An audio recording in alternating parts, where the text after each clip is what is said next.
Qui a la clé des bagnoles là? Vous avez la clé des bagnoles? Belle voiture, c'est italien, magnifique. Vous êtes d'où en plus? Vous n'avez pas d'argent.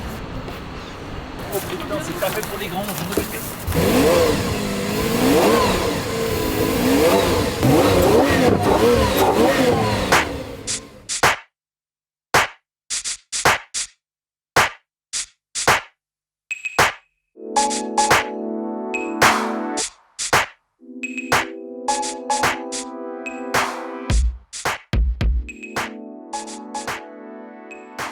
Vous avez du blanchiment, vous avez du travail dissimulé, des abus de biens sociaux, donc c'est-à-dire des infractions économiques et financières, hein, naturellement. Mais vous avez également des affaires d'infraction à la législation sur le stupéfiant. Hein. Par exemple, on a un certain nombre de montres de luxe qui ont été saisies auprès de trafiquants. La Lamborghini jaune, hein, qui est le lot avec la mise à prix la plus élevée, provient d'une affaire de travail dissimulé et de blanchiment. De partout où on brasse de l'argent, où on a des délinquants, nous avons potentiellement des saisies.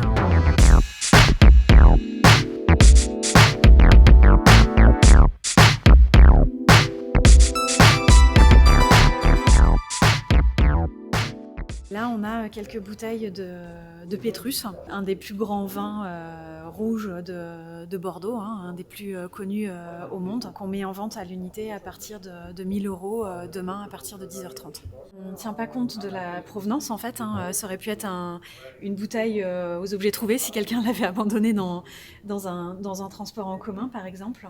Et nous, on détermine la mise à prix par rapport à la nature intrinsèque du bien. Donc on est ravis si le bien obtient un prix très haut quand on travaille pour la justice, parce que les fonds sont reversés au budget de l'État. Mais là, on fait jouer le jeu des enchères et de la concurrence entre la salle et les internautes pour obtenir le meilleur prix.